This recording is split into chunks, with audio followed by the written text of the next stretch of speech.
everything has to be done intrinsically. There's no extrinsic motivation to do the trail. No one has ever gotten rich doing the trail. But, the trail, if you allow it, if you humble yourself to it, it'll shape and mold you into, for me, it shaped and molded me into the type of person I wanted to be.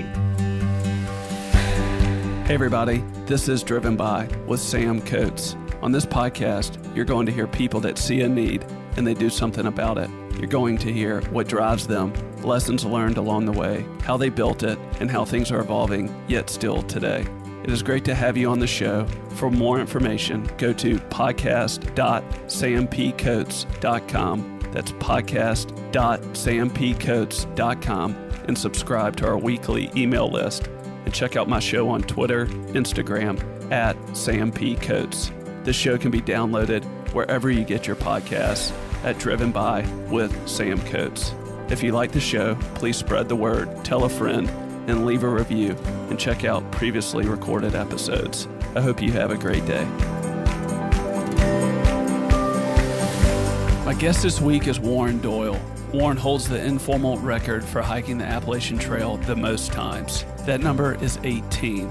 Yes, he has hiked 18 total times from Georgia to Maine, which is 2,190 miles and typically takes 5 to 7 months to complete.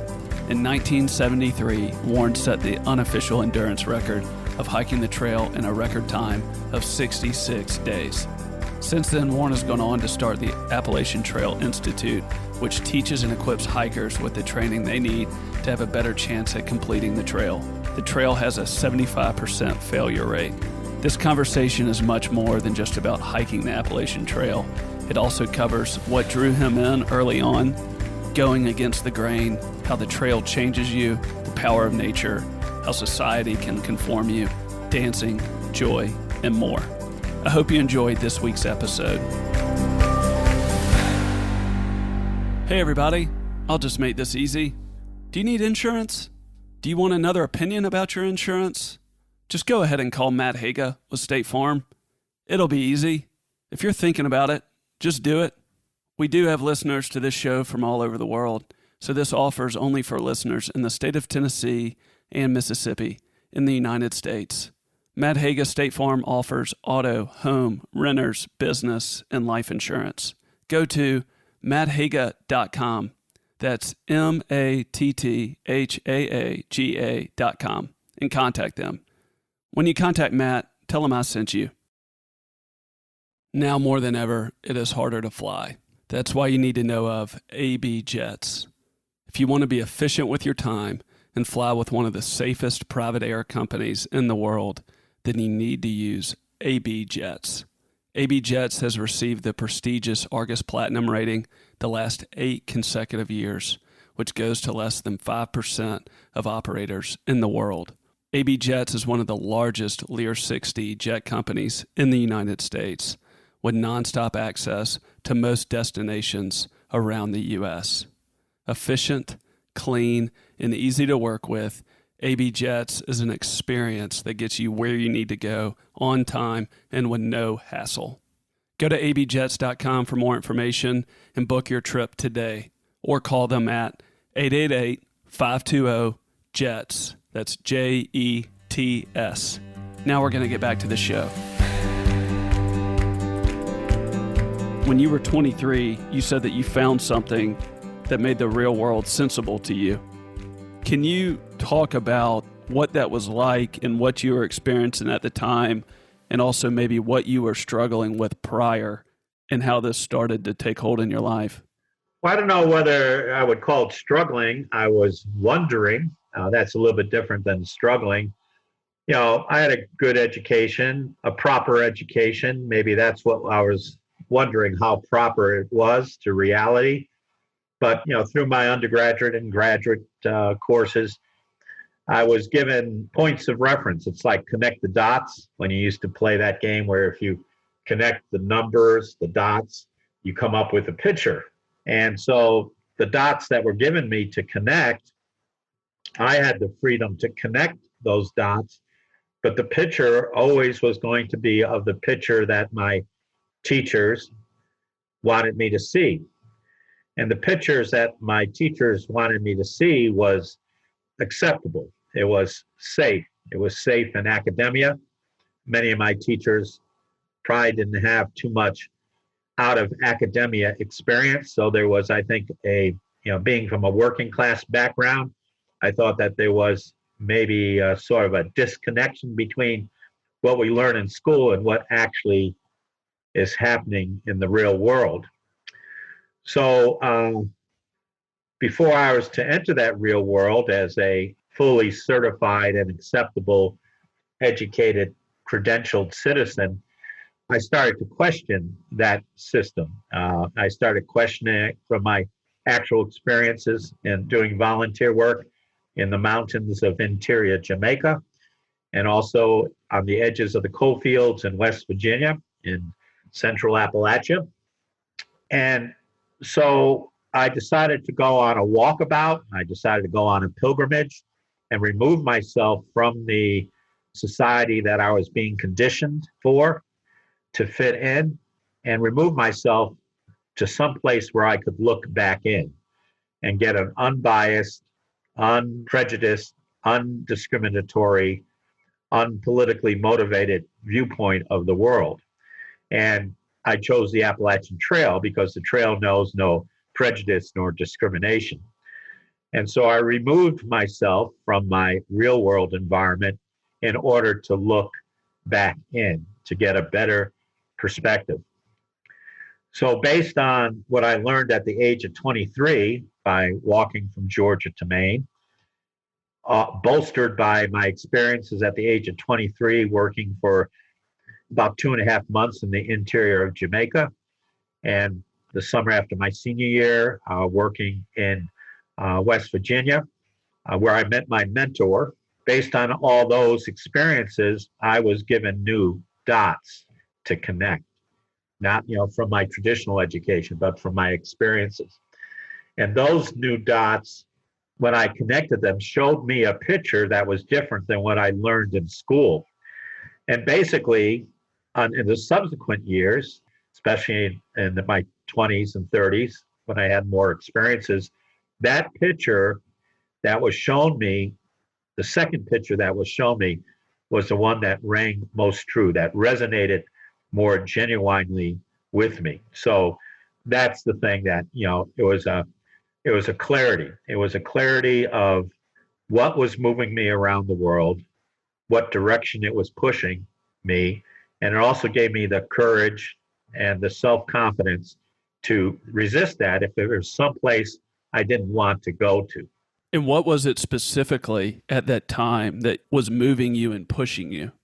Well, there's expectations. There's the expectation, for first generation working class college educated people is to become a member of the middle class. And basically the middle class expectations was to get educated, to get a job, to find someone, to marry someone, to start a family with someone, and to buy a house, and to work and be a responsible, husband, father, until you retire, and then hopefully to be able to hang on somewhat comfortably until you die. So I know you founded the Appalachian Folk School, the Appalachian Trail Institute, yes, the Contra Dancers organization, but I'm curious, was the thing that was pushing you and moving you, was it to be in the mountains themselves? Was it to have your own way of thinking? Is there something specifically that you referenced that you felt then that you knew that you wanted to pursue? Well, I don't necessarily believe in the Darwinian survival of the fittest, although there is some truth to that in terms of natural law. But I like the concept of survival of the freest. And a few people have said to me that they think that I'm the freest person that they know. And I also love the title of a book that was written called Free Man in an Unfree World. So basically, I think the motivation was to be able to only be held accountable to the people who I loved and trusted the most. And so in this case would be my loved ones, my close friends, and also the person in the mirror, myself, because I had learned to become very skeptical about the motivations of our societal institutions as it applies to one's individual freedom. I've heard you talk about that the trail forces us to think about our hopes and our dreams, Yes, and the trail strips us down, and yes, some can't handle it. right. Is that what you're talking about here? Yeah. Yeah, at the age of 23, because of the way I did the trail the first time in record time, I wanted to make it hard on myself. I certainly didn't want to conquer the trail. I wanted to see not how much I could take, but how much I could give up, how much I could give up of the cultural conditioning that I had had up to that point in time in my life. And so not only was I stripped of physical fat, but you gain that back. Unfortunately, I've gained it back. But I was stripped of my emotional fat. And that was the greatest gift that the trail gave me at the age of 23, that I was stripped of my emotional fat and that I became a much more honest person, a much more transparent person. I wasn't afraid to speak my opinion, although I knew most people wouldn't understand it or even agree with it. But I was being true to myself. This is maybe a weird question, but this is before more of a digital world. Were there withdrawals that you were going through early on that journey, on that trail itself, to when you were being stripped away?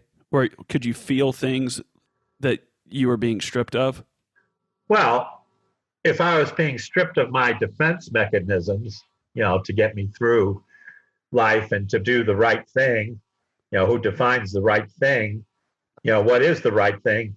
It wasn't necessarily being stripped of it, it was being removed, and what's shown beneath that veneer was more true and more something I could be more proud of and more sure of. I've read where you've said you don't fight the trail, you flow with it. That's correct. You don't expect it to be respect you or to be sensitive to my man-made comfort level and desire to control my environment. You can't stay rigid.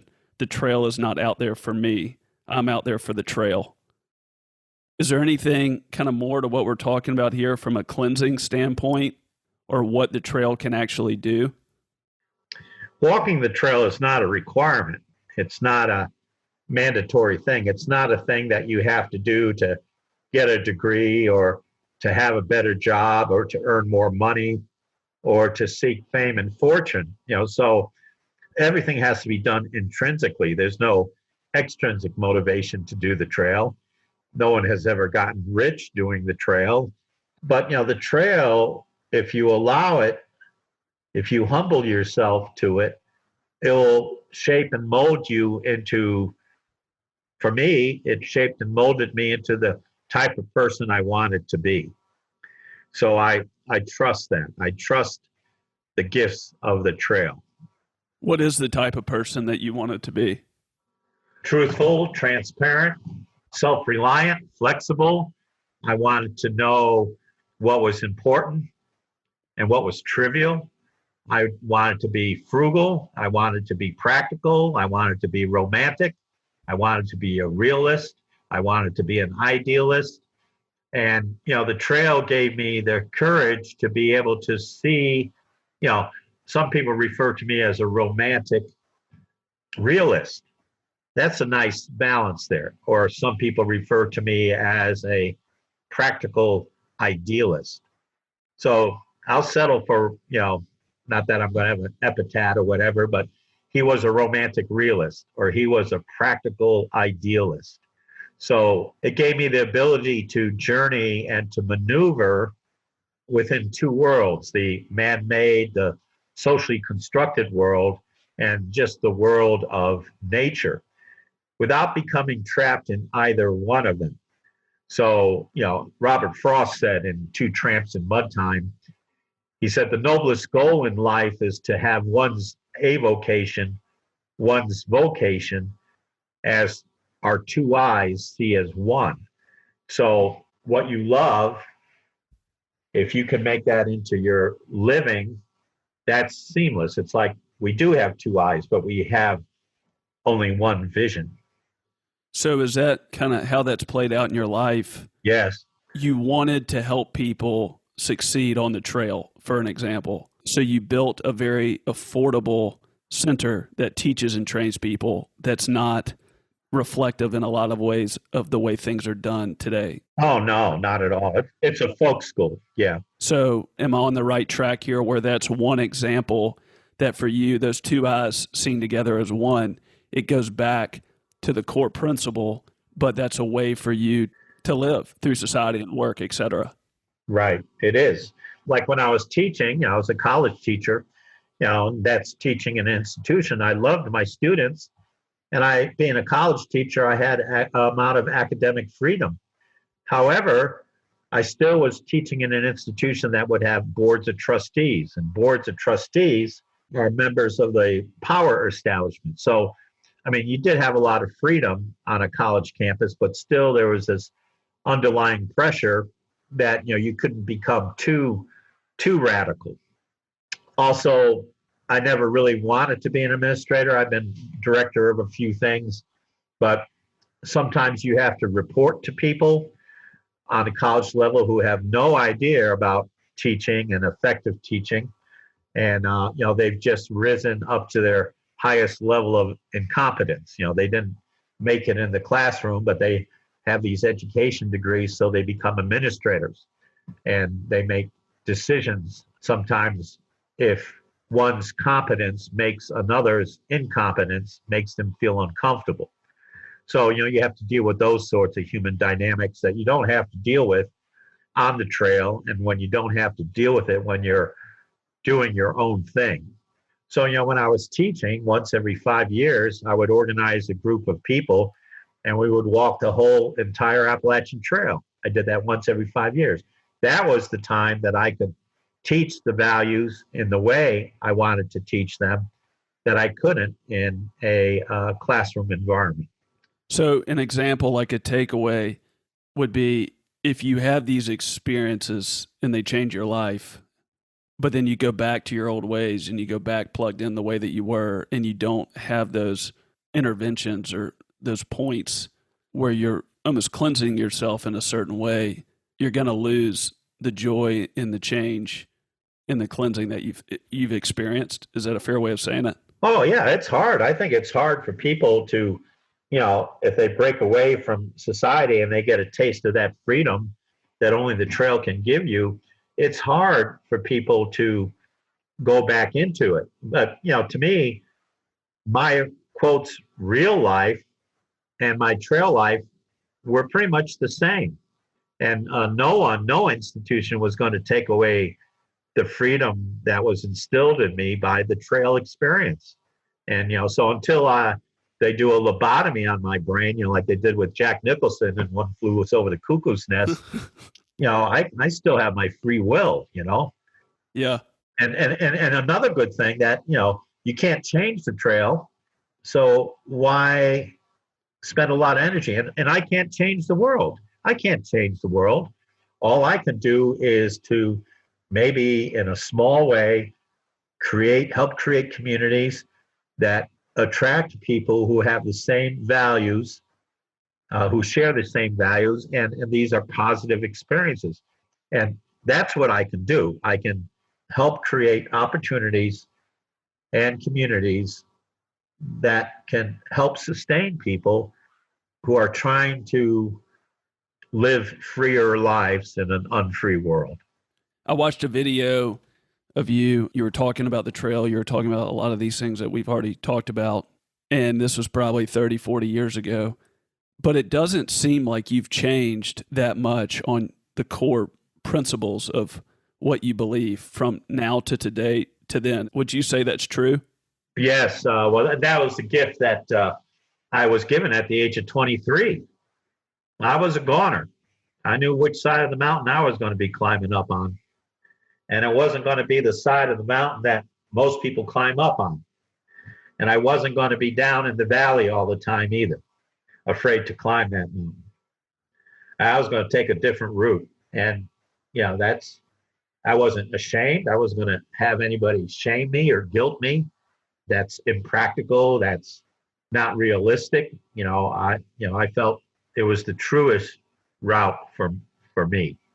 Were you always that self-assured when you were growing up and as a teenager or going into college? No, not at all. Fortunately, I was blessed with really encouraging parents. They're working class, but they're very loving, very encouraging.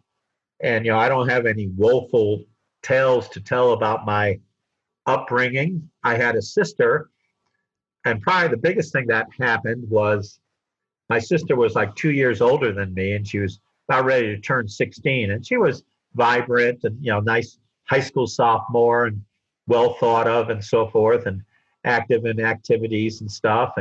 And she got a headache one day, and then 3 days later, she died from a brain aneurysm. Back then they couldn't tell what it was, but it was a very untimely death. And we lived in a small town.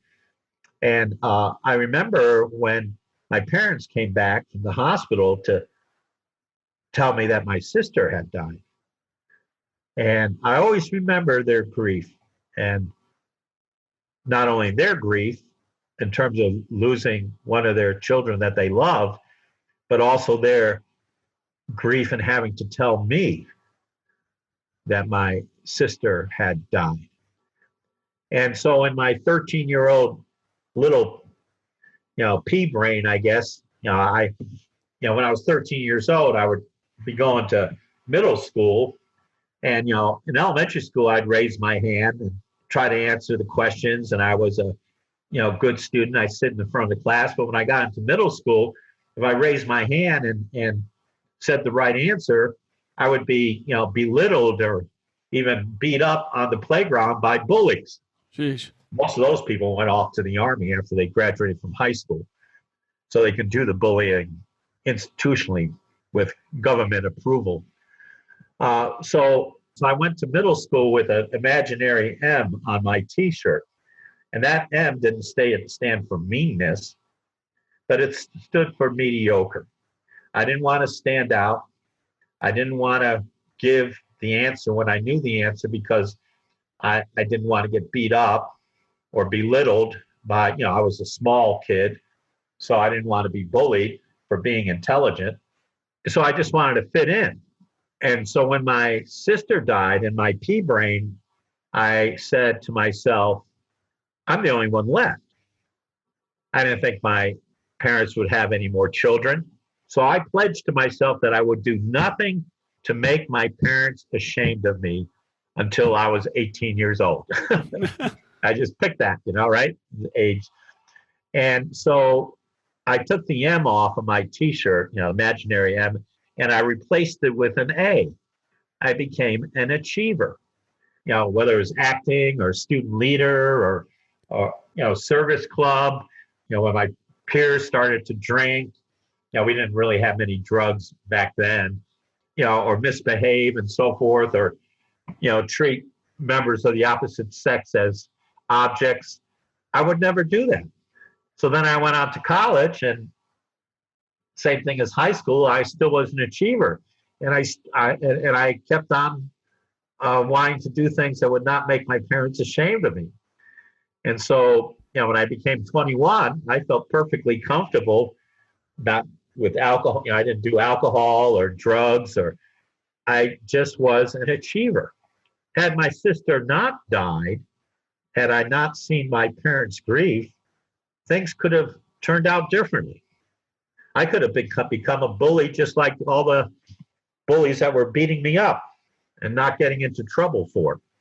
So that certainly was a life event that laid the basis for what happened, in my early 20s. And then you had this experience at 23 that we've talked about. Yeah. And then that's where you experienced the freedom. Yeah. Well, Don West, who I met when I was 21 years old, and I was his mentee and friend for the last 22 years of his life. Here was a person of heroic stature. I mean, the only person of heroic stature I ever met. A guy that fought for human justice for, almost 60 years of his life, as a poet, as a minister, as a leader. I saw someone in real life who I could really, look up to. And he, through his own personal experiences, was able to share with me information that I had never received before. So that certainly helped as well. What was that information? Oh, about, the social and economic inequalities that exist in our country. He was an ordained minister, but he saw Jesus Christ as a social revolutionary, someone that gave hope to the powerless, and who because of giving hope to the powerless, he was a danger to the powerful. So the powerful crucified him. And Don West was character assassinated in the South. His house was burned down by Ku Klux Klan. He was labeled a communist. He was the most heavily investigated Southern Appalachian, quotes, white person during the McCarthy era. Yet he kept on going. And you said he spoke to the heart of people. Oh, yes. Can you maybe touch on that a minute? How did he speak to your heart, or how did you see him speak to other people's hearts? Well, he was from a working class background, son of a sharecropper. And he would listen to people. And he would listen to their hopes and their dreams and their frustrations and their anger. And he would write these beautiful poems of their thoughts. And his second book of poetry, Clods of the Southern Earth, was second in terms of number of copies shown of American poetry up to that point, second only to Walt Whitman's Leaves of Grass. And some of his books of poetry were later confiscated because they really spoke truth to the power. He was a people's poet. He had his conception of the dignity of humanity and the threats to the dignity of humanity. He was very much, here he is writing a poem when he's trying to raise money in New England, maybe 50 years after the atomic bomb, but he writes this poem about only we, when everyone's talking about who should have the nuclear toy and weapons of mass destruction and all that. And, he writes this poem that only we have used the bomb. Only we. And that's true. And we need to look at ourselves. We need to look at as a country, our own broken image before we start blind obedience to things that cut off our dignity and dehumanize us. And we have to realize, we have to identify the institutions or the individuals that are seeking to keep our innate goodness from us and from each other. I've heard you say that you have to realistically prepare for several challenges that are inherent along any long distance journey. This is talking about the Appalachian Trail. Mm-hmm. How do you advise, how do you teach people to mentally prepare for something that they haven't experienced yet? Good question. Well, first of all, it can't be a romantic notion. There's a couple ways to hike the trail. Some people sign in the register there at Springer Mountain or Katahdin, let's just say, I'm going to hike north until I don't enjoy it anymore, or until it's not fun anymore. That's okay. You don't have to prepare for that. But most people, when they start the trail, they say they want to walk the whole trail from Georgia to Maine. Well, that becomes a task. First and foremost, it becomes a task. It's no longer recreation because you have set up yourself for either succeeding or failing. You either do it or you don't do it. And it's not about equipment. The amount of misinformation out there is, there's been a 75% failure rate of people who start the trail who don't complete it. 75%. Now, if I was a teacher and I gave out final exams to my students year after year and 75% of them failed, it would be the student's fault. It would be my own fault. And I probably wouldn't be teaching at that school anymore. So for about 50 years now, there's been a 75% failure rate on people walking the trail. Now, that's not healthy. And so as an educator, I don't try to set people up for failure. I'm going to try to share knowledge with them that's proven and time tested and trail tested as the things that you need to have to increase your chances of completing the trail. So it has nothing to do with equipment or selling you things for profit. It's all about your attitude, your temperament, your level of comfort, and your threshold of pain. Have you seen people progress or improve significantly in those areas? Yes, because they've become aware of them. So instead of spending, let's say, I just throw out a finger, instead of spending 40 hours of your time before your hike debating about ounces and nylon and carbon fiber and ultralight and all this kind of stuff, they're spending that time thinking about, are they going to have the level of comfort that the trail demands? Are they going to have the temperament that the trail demands? Are they going to have the threshold of pain that the trail demands? This walking the trail is not easy. I have never encouraged anybody to walk the Appalachian Trail because I do not want to be responsible for their pain and suffering. However, if someone comes up to me saying that they're going to walk the trail, then as a social change educator, I'm going to try to provide them with good information, which they can either take or not take to help increase their chances of completing. Because to me, a country is only as strong as the number of people who reside in it who have fulfilled their dreams. If you live in a community where most people have fulfilled their dreams, that community will have less violence, less greed, less drugs, less alcohol abuse, because people have reached their dreams. It's not about bombs or battleships or jets or whatever. It's about the number of people who have fulfilled their dreams. You have 2 children, right? Yes, I do. Do they have kids? Nope. One's decided not to have children simply because of, and maybe in our day and age, there were parents that didn't want to have kids because of the great mushroom. They thought that the world was going to be incinerated, and they didn't want to bring children into the world with the nuclear threat.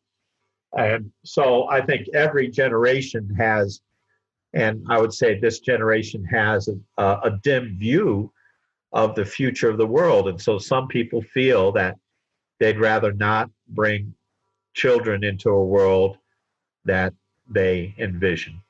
So let's say if you did have some grandkids, or let's say if you were open to it, the people that come through your school, the people that you encounter, I know a tiny bit of all the people that you've inspired and impacted. Just to go back to the basics, how would you inspire or encourage someone to think about how to come up or understand what their own personal dreams are in a society where I would argue it's harder now than ever to know how to dream or what they could be?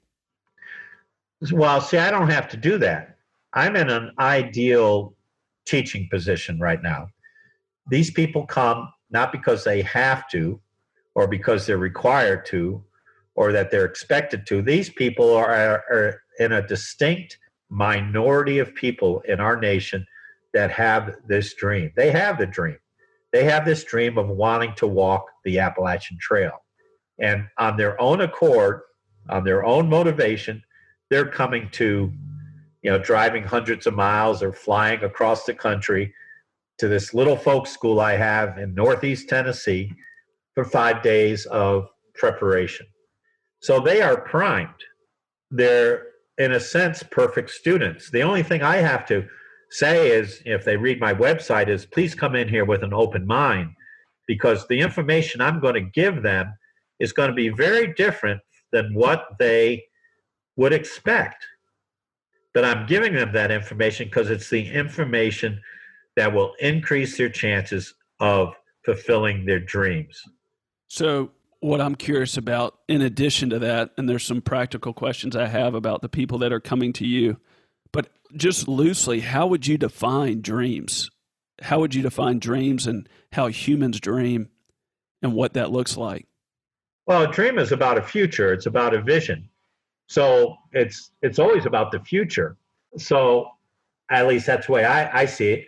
So if you want to put a number to it, let's just say it's a 20-year-old saying where they want to be at the age of 30, or where they want to be at the age of 25, or a 40-year-old saying where they want to be at the age of 45 or 50, or someone that's near the end of their career dreaming about what they want to do for their retirement years. What do they want? How do they want to maintain active? What is their bucket list? So I think a dream is always about the future. And it's the two eyeballs coming together as one, and some do a better job at finding that than others. No, I think that's about living your life. Now, yeah, I run into a lot of young people, 18, 19, 20, 21-year-olds, who would rather earn their living by doing something that they love. And sometimes that's not good, because sometimes when money starts crossing the plate on doing the things that you love, you don't love it as much anymore. So that's a challenge. I have found for some people, in order to do the things that give them the greatest satisfaction, they have to make financial sacrifices. They have to make relationship sacrifices. So if you want to go back to the land and live off the land, well, that's a lot more harder work than growing up in your middle-class suburbs. It is hard work. And when you decide to have kids, you're going to have to say, okay, well, they're not going to get the quotes education that you got when you were growing up. So then you might have to homeschool your kids. And so to live a life that you've dreamt of goes against the grain. It goes against the grain, and you're going to have to be willing to make those sacrifices to do it. I know when I came up with the vision for the first expedition, the first group I organized up the trail, I was a graduate student. I had worked as a graduate assistant in this academic department. They were grooming me to be the youngest PhD graduate in the School of Education ever. And when I said I was going to do this expedition and, sort of put off my doctoral dissertation, my department chair called me a disgrace to the department. Sheesh. And those are the things. It's hard. There's parental expectations, there's societal expectations. And so there's a lot of, we've seen it recently, I think, guilting and shaming, especially on social media, virtue signaling or whatever you want to call it. But if you think differently than other people and they have a social media presence, they can make it pretty hard on you. And you're talking about them publicly criticizing you, using a platform. That's what you're practically saying by guilting and shaming here. Yeah. It's hard, because most people want to be liked. Most people want to be liked by their peers. But I gave up trying to be Mr. Congeniality a long time ago. Hey, everybody. We're going to take a quick pause here from the show and hear a word from one of our sponsors.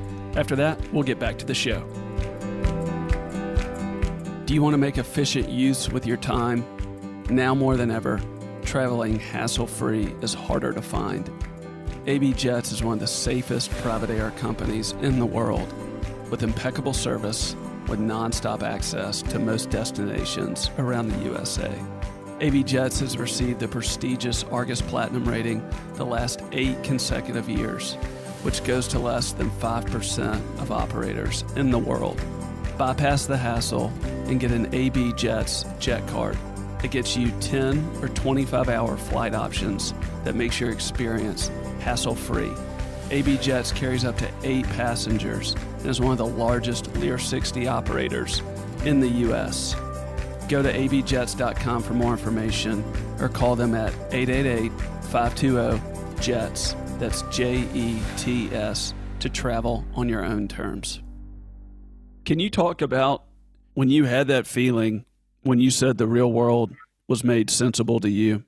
And that's around the time it sounded like you met Don West, and I know soon after that. You led this trip with graduate students, et cetera. Can you talk about what you were feeling at that time? Was there any concern or fear about what the next 5 years would look like? Or was there this kind of mental state of joy to where you were just on to this new journey and you're more present than more concerned about the future and how exactly the next 5 years or so would take shape? Oh yeah, I mean, it was a vision that had to be done, and it just took over. And I did it in 1975. I did another one in 77, another one in 1980. Then in 1980, I just as a practical consideration, I finally finished my dissertation. And so in 1980, my wife and I made a thing, we had to start thinking about the future. We wanted to have children. So to have children, you have to make sacrifices. And, you're not just a husband or a wife anymore or an individual, you're a father or a mother for the rest of your life. And so my wife and I made a decision that I was going to find a real job, although, my job was fine, but I was going to have a PhD degree now, and that we're going to start having children, trying to start to have children.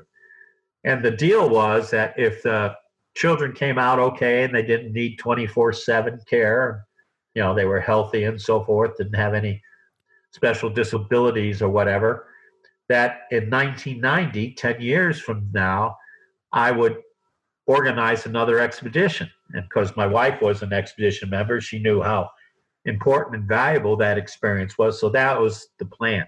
So that's really the only time that I think I sort of planned ahead.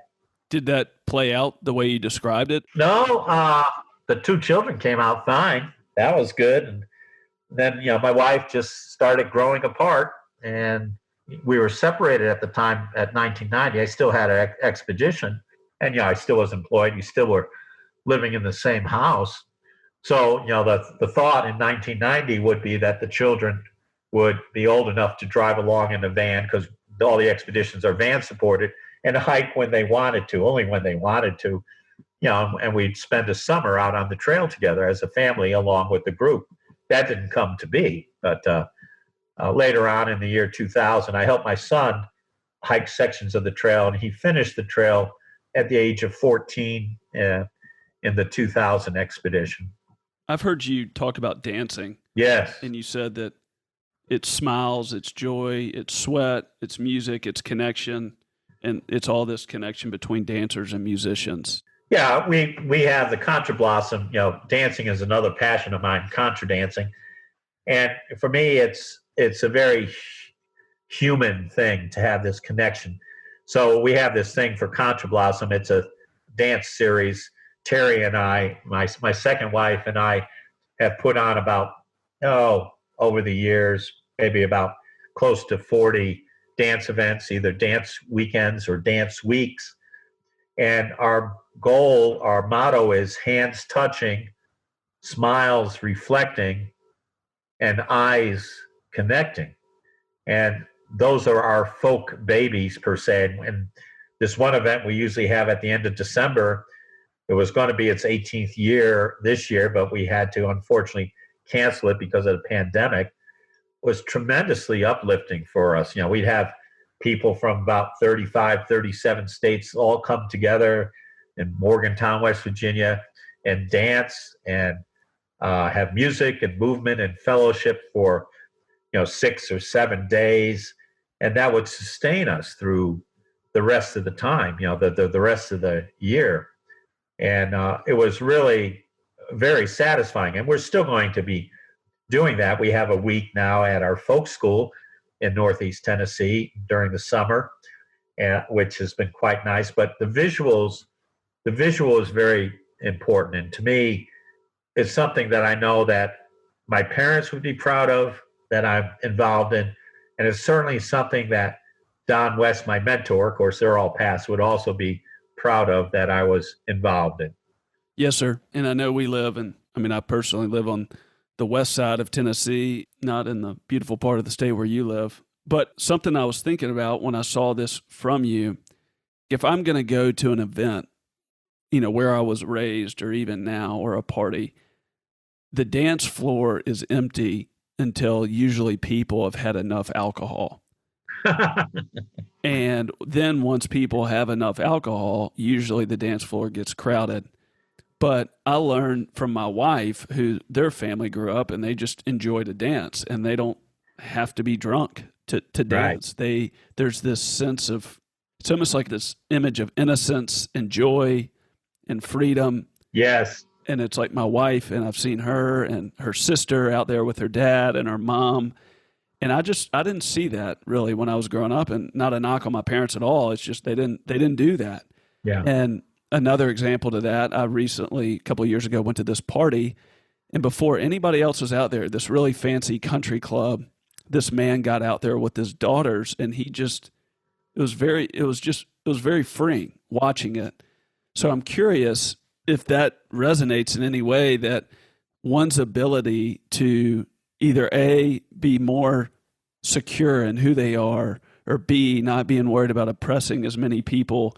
Does that kind of lead to just this experience of dancing and freedom and joy that it's hard to get unless you have that?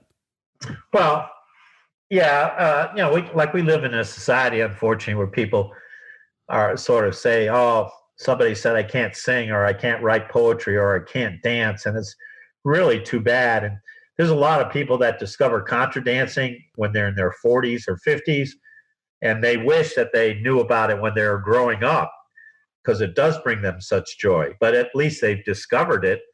It can be a very joyful thing, and certainly contra dancing is not alcohol centered at all. These are people that value community.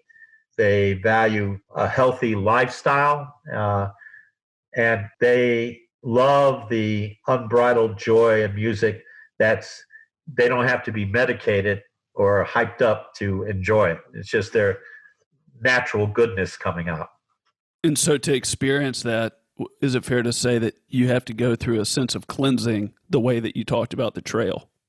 I encourage people to contra dance because that's not suffering. It's a lot of fun. And so I think it's mostly emotional fat. Like contra dancing is not dancing with the stars. You don't have to be dressed up fancy. You don't have to think about your left foot or your right foot. It's not Arthur Murray, step by step. And, it's just letting the music go into your ears, let it go directly down into your body without thinking about it.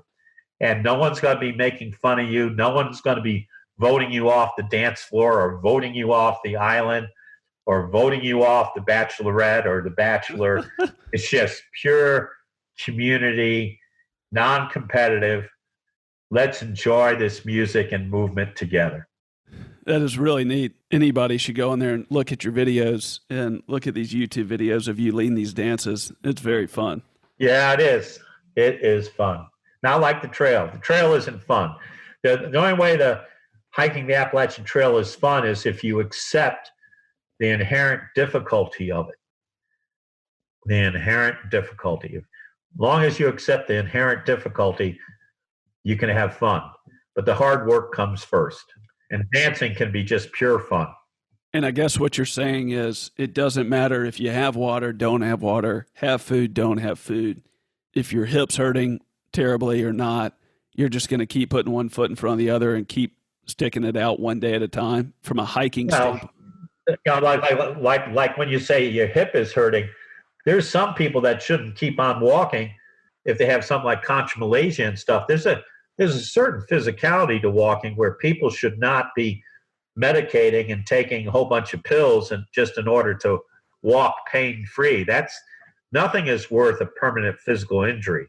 I have a saying in my one-page book, it's better to be a smart hiker than a strong hiker. And nothing is worth a permanent physical injury. So I would not advise people. But, there's a difference between something that you can keep on walking if you're patient. The main thing, I think, is people don't want to walk slower. Walking is countercultural. Our culture is built around convenience and time efficiency. Most of the things that we buy save us time and save us effort. The Appalachian Trail is neither of those things. It is not comfortable. It is not convenient. It is not fast. And so people have to, and then for some reason, slow hikers have a negative connotation to fast hikers. And that we all want to be strong or fast hikers. Well, that doesn't get us any place in real life. The whole point is that people don't have to be a fast and a strong hiker to walk the Appalachian Trail. All they have to do is be willing to walk, maybe 1.5 miles an hour or 1 mile an hour for 14 or 15 hours a day, and they'll do the Appalachian Trail. Walking is the most natural thing that we can be doing. We walk every day. We are built to walk. We are not built to win gold medals in the balance beam or the floor exercise. That takes a lot of training. But walking is the thing that we do every day. And you're saying that's where people fail because they have these expectations or they have the gold medal ingrained in their head. And so they're not sticking it out for the process. They're doing it for the outcome. I think a lot of people have a very romantic notion about the trail. When people come to the Appalachian Trail Institute, we spend the whole first day on why. Why are you wanting to do this? Why are you wanting to subject your body to that? And, the people that say, I love the outdoors, that's all they say. I said, well, there's other ways to love the outdoors than walking the Appalachian Trail. They're not going to do the trail. Somebody that says, oh, I love the outdoors, that ain't going to do it. There's other ways to love the outdoors, and so I think that's part of it, but you want to have a challenge in your life. You want to know how much you can give up, that you need a challenge, that it's important for you that you do something very difficult. Are there any things you'd say over the last 10 to 15 years that you've maybe changed your mind on, or that you used to think was very important that you don't think is that important, and it's kind of affected your life in some way or another? No, it's been pretty steady. I used to like Little Debbie Cosmic Brownies, but I don't like them anymore. Same thing with Chef Boyardee canned pasta, but that's a physical, that's, food stuff, But in terms of the psychological and philosophical and emotional aspects of navigating the trail successfully, getting to where you want it to go, is very similar to what you have to have in the real world as well. But unfortunately, in the real world, you have less control than you do on the trail. The only thing on the trail you don't have any control over is the weather. So you got to learn to adapt to it. Because, and what you're saying is, in the real world, you have people's motives, you have their agendas, you have their impaired thinking, all these other variables. Yeah. That's much more complicated than the trail. Right. And, this thing that we've done for 18 straight years, this beautiful dance week in Morgantown, West Virginia, we just had to cancel it because it wasn't under our control anymore. People, because of the pandemic, people view each other now as, I'm a 70-year-old with an underlying condition, okay? And my underlying condition is a healthy dose of skepticism. And I am not a terrorist ticking germ bomb ready to go off and murder people. I am not that person, and no one else is. It's tremendously dehumanizing. What are the things that you want to be most remembered for and the impact that you made and are making? Well, there's an epitaph on Robert Frost's gravestone, and that epitaph said, I had a lover's quarrel with the world. I had a lover's quarrel with the world. And I am a lover. I am a lover of humanity. What do you love about humanity? Well, Don West, in one of his poems, Four Gifts for Man, he wrote, imagination to realize that we're human, pride because we are, love, because we're capable of it, and courage to be human, courage to be human. And I believe that we are born with innate goodness. I am not a Puritan. I don't subscribe to the worldview that we're born into sin and we have to read the Bible every day, because if we don't read the Bible, the devil is going to get us because we're inherently evil. I do not prescribe to that theory. So when people come to you in your institute, what do you think they're looking for, or what's holding them back? I don't think they're holding back. I think they're recognizing that, if I was to walk the John Muir Trail, I would love to go to a 5-day institute headed up by John Muir. If I was going to be wanting to be a successful women's basketball coach, at least nowadays, I would want to go to a 5-day program with Gino Aurigemma. Now, you could say Pat Summitt, about 10 years ago, before she started having mind problems. If I was going to be a college basketball coach, I'd love to be able to sit and listen to John Wooden for 5 days. So you should go to see people who have been successful at something that you want to try to do. Yes, sir. And I value face-to-face. So, because that way people can ask you questions, they can challenge you, they can see your idiosyncrasies, they can feel your passion, they can see your weaknesses, they can question better, I think. Yeah. It's beautiful hearing the way that you've talked about the clarity that you felt at an early age and the resistance that you fought against throughout your life. And I think a lot of times, all of us, it doesn't matter our skill level, but that love the outdoors, that love the adventure, and we get outside, we get in the woods, we get on a river, and we experience the freedom of it. But then we go back to our world, and we can get depressed. I mean, I don't mean that for everybody in a specific way, but a lot of us just kind of stay stuck. And you seem to obviously be a man that's always beat to his own drum, that had a very influential mentor at a very young age, et cetera.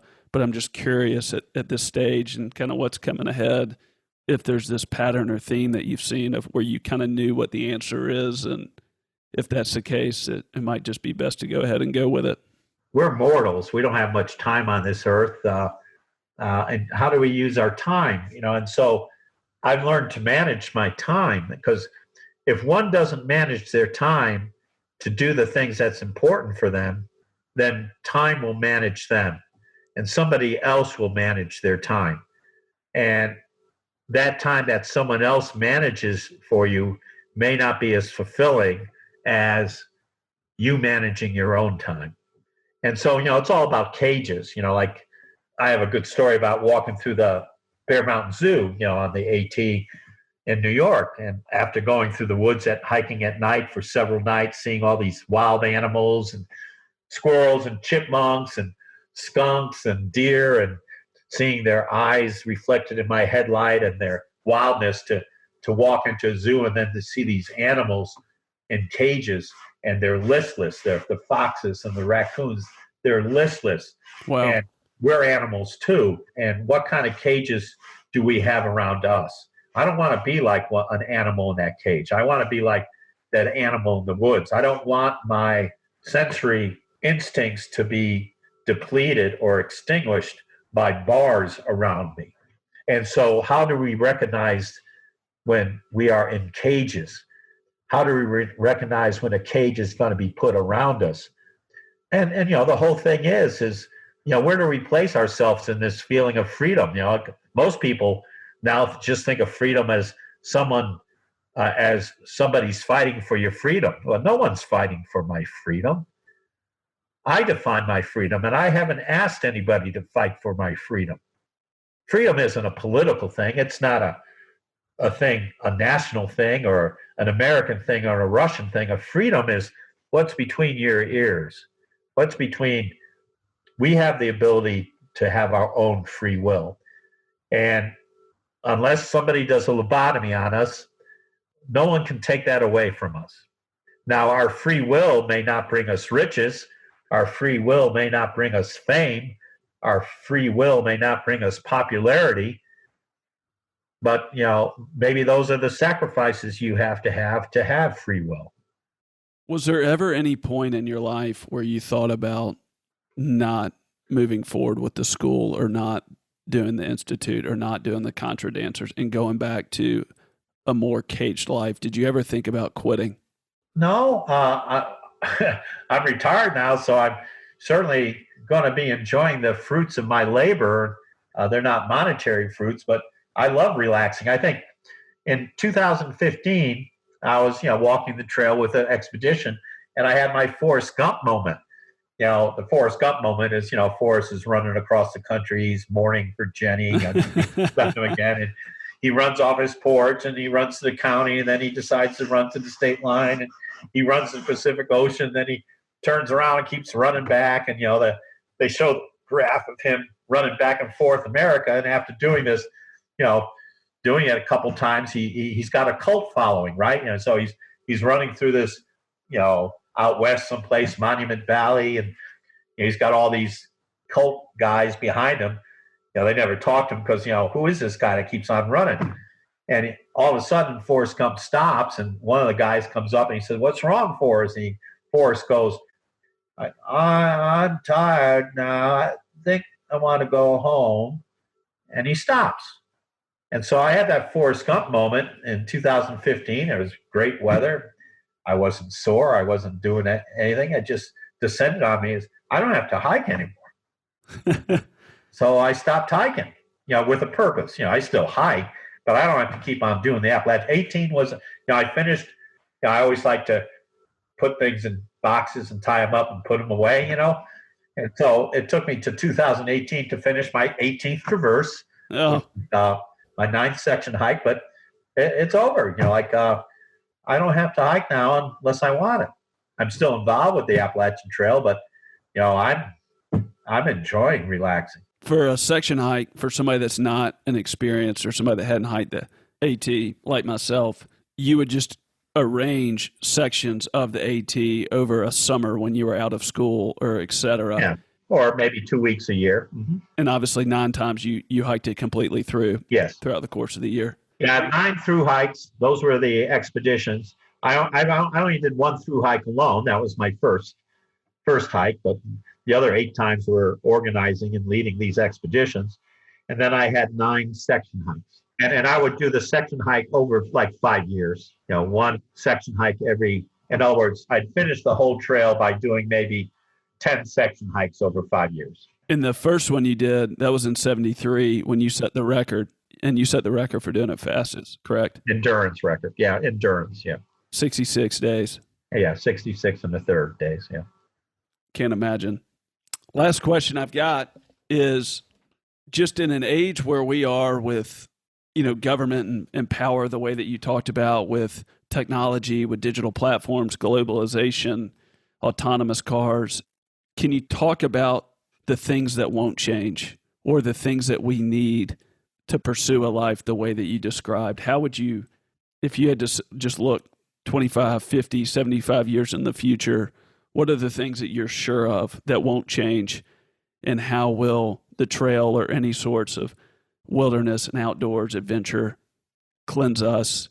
I think our curiosity about things, our surroundings, our visions, our dreams, books, our thirst for knowledge, our need for close friendships, people that understand us, people that we can talk with, and then somebody to love and someone to love us.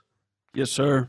Thank you for spending time with me this afternoon. We fleshed out a lot about the trail itself, the experience, the endurance, the psychological lessons and aspects and necessities of it, but then I also feel like we've dug a lot deeper into your philosophy of life.